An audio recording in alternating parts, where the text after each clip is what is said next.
Yo, what is up, YouTube? Kyrios here, and today we're going to do a tier list for CHESED. We've had this boss already once or twice, so I figured we'd do an updated tier list. I'm going to throw a couple goodies in there of some characters that are coming that you should look forward to that could help you out with this fight as well.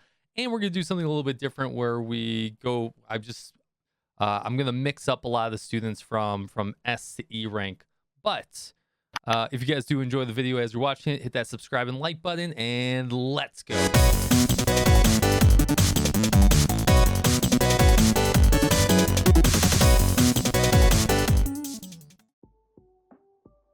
Okay. All right, guys, let's get started. Once again, we're going to mix this up, and this is my own personal list. This list may differ from others, even though it's not going to differ probably that much. And I may miss a student here or there, so if I do, correct me in the comments down below. There's many different ways to do this fight. There's many different team comps, and most of us are going to have to 2 or 3 team it per usual for a long time. So, but I'm very excited for this, especially if you've been farming your Ioris and farming some of your other students. You should have a decent time on trying to do this. So let's start off with the top of the list, and we're going to put our number 1 girl there. Iori. She's a monster. She's a monster. You bring her for Binner, you bring her for Cheese, you can bring her for Shirokuru, you can bring her for a ton of things. She's just an absolute monster. Even if it's outdoor or urban affinity, she's gonna do amazing. I don't think she requires that much more explanation, so we're gonna move on to the next one. Next one we got up on the list is Nonami. Nonami, I am putting as an A rank because there's better AoEers out there, but we all got her for free, and she's a 3-star. Now, I don't suggest that you bring her to 4-star or 5-star. I don't think she's worth the Elif, unless, you know, they come out with a way to do it for free. So she's going to be good enough for 3-star, especially on that first team or maybe that first wave. Next up on the list, we do have Akane. Now, this is kind of weird, right? Because once the shells open, you're pretty much doing optimized damage anyways. You can chip off a little bit more defense, but she can be good for taking out some of those big enemies, you know, in cycling through a quick 2 card. And that's the main reason to bring her, is just she does a little bit of damage and she allows you to cycle really quickly. May or may not be good for your team. Next up on the list, we have Serena, and this is mind-boggling, right? Serena, I said Selena, oh my god. Serena at a C rank. Now, the reason why most of these healers are going to be actually pretty low on the tier is that you shouldn't really need healing. Whether you're 1 teaming, 2 teaming, or 3 teaming, if you're AoEing properly, right, you're not really taking a lot of damage, or you shouldn't be taking a lot of damage. So you're not going to get a lot of bang out of your buck for your healers. Next up on the list, we do have Pina. She's really just not going to be that great here. She doesn't bring a lot to the table. She is a 5 cost, and yeah, I just threw her up there just for, you know, the giggles. Next up, we have Utaha, and I don't think I use Utaha for almost anything except for when I used to cheese Bina the first week. But I wanted to put some context up there. Now, we do have a few characters that are in E rank, but I wanted to put some context up there and, you know, just drive home that you should not be using Utaha. Next up on the list, we do have Chirino, S rank. Chirino is a monster, but she's only a monster if you can get her EX skill to 5, and then you can get her sub skill. I think it's her sub and basic skill, her number 2 and her number 4. So she makes it so your students crit more, and she makes it so you get faster CP, which is really, really good for the team. Take a quick break here. All right, we'll cut that out. Next up on the list, we're going to throw another S tier up there, which is Midori. Midori is absolutely amazing. She's great. When paired with her sister, she gets additional buffs, right? Now, if you're 2 teaming, more than likely you'll actually separate those 2 if you have both of them. But what I do like about her, she does supply a little bit of healing. She does do good damage. And she's just consistent across the board. It's very good. She's no Iori, but she still does really good damage, right? So next up on the list, we do have Maki. Now, Maki is not good for the first waves, right? The first team where you're doing a lot of AoE.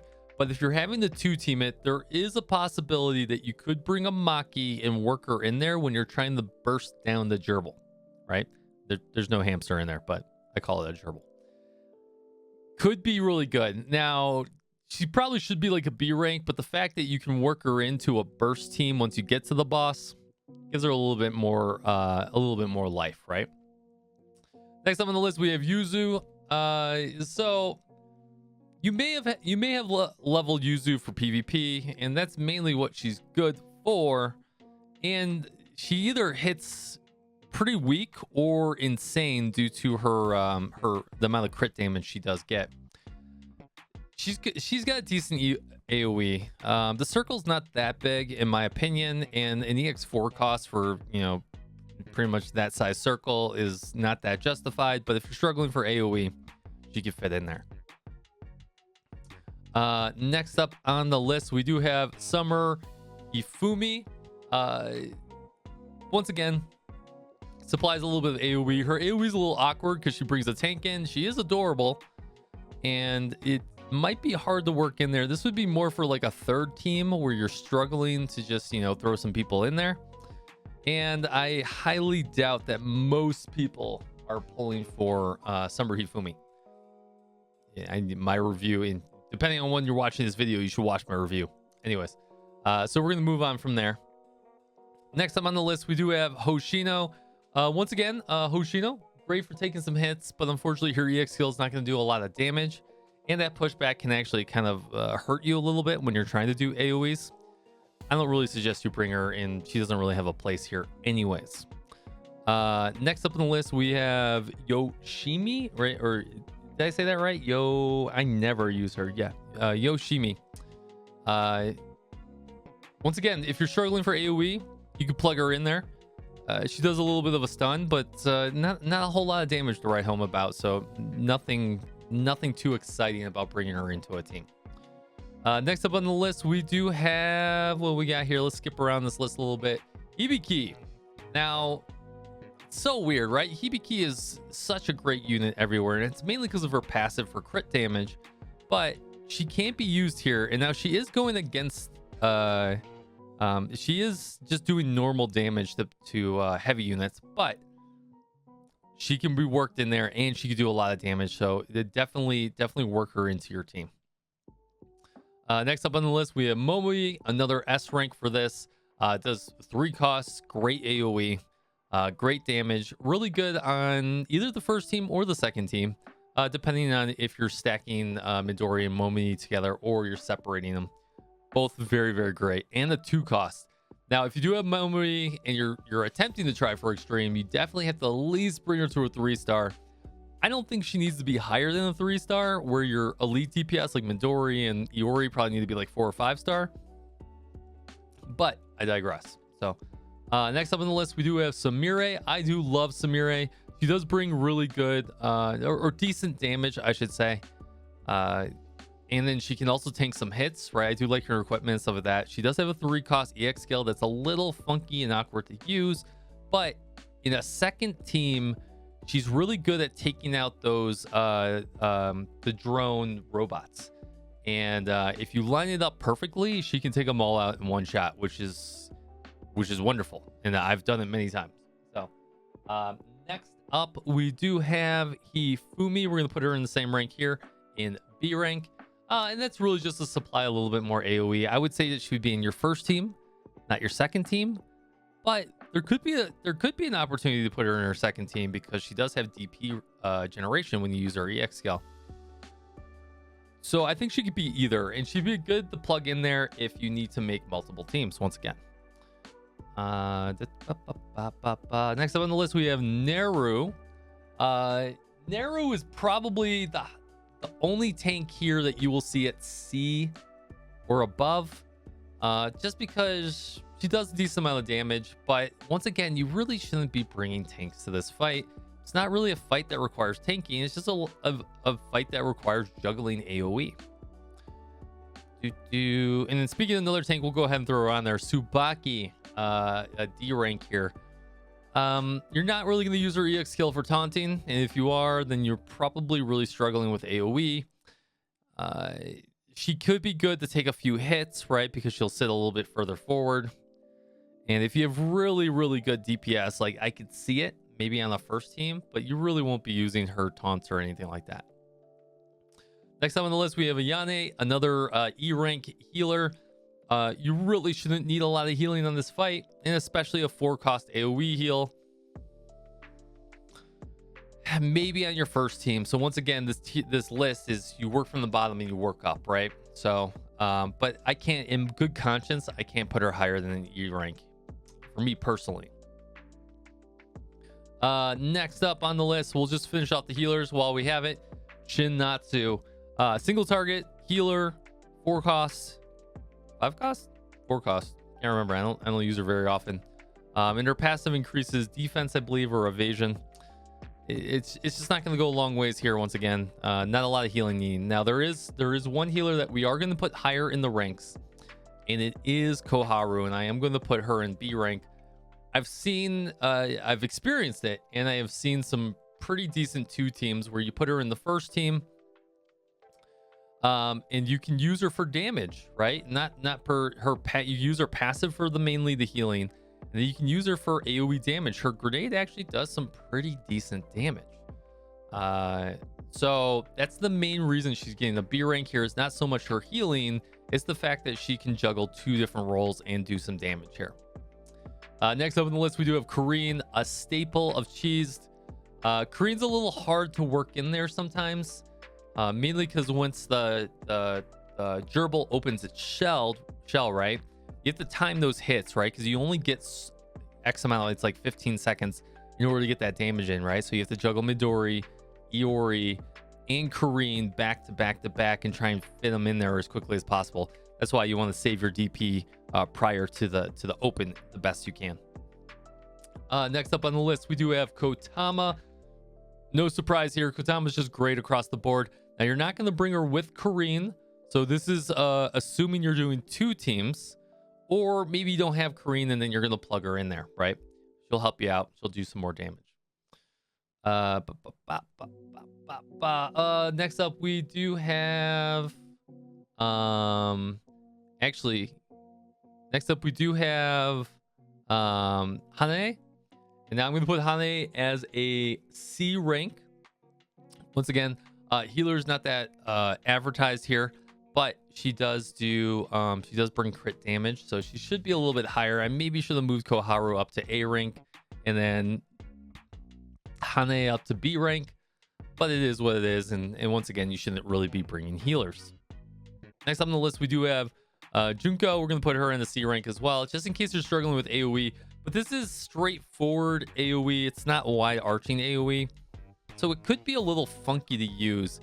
Now, if you're doing it on the 4 spot, like all the way at the bottom, and you're angling it up properly, there could be a use case for it. But for a 5 cost that isn't widespread, it's a tough sell for me. It's a very tough sell. So I think that covers most of the basics that we have today. Let me give you guys 2 special other ones that you could think about bringing once we get there. One of them is Casual Seiya, which is the mouse. Now, what's really nice about her is that she brings a EX skill that puts poison on the ground in a block line, and it stays there for 20 seconds.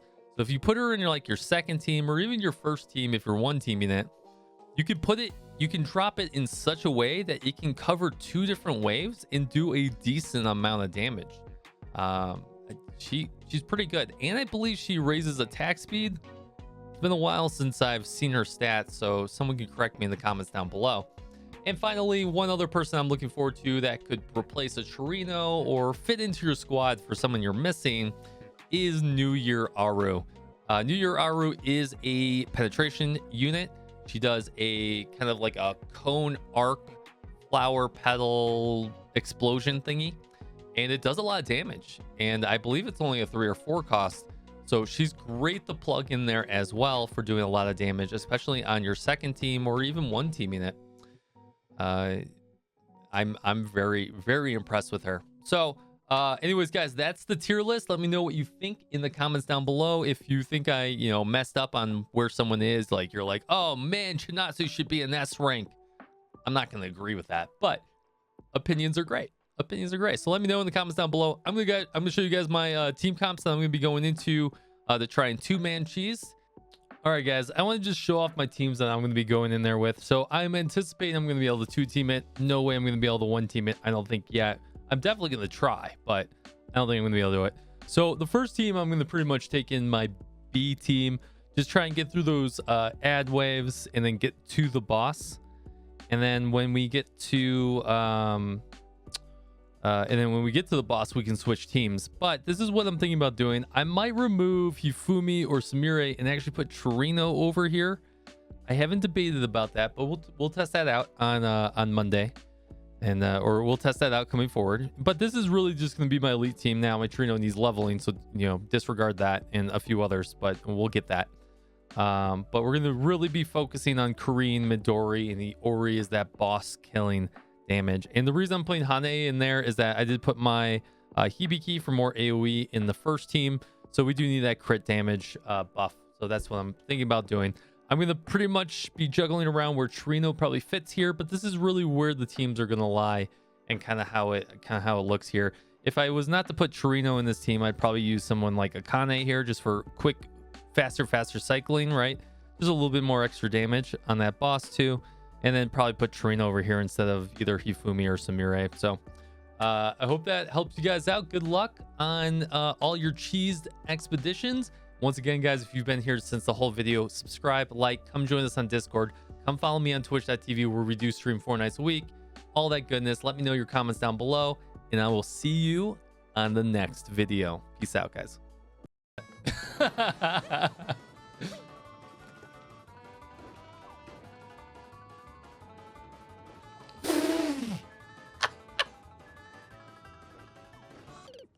Oh, no!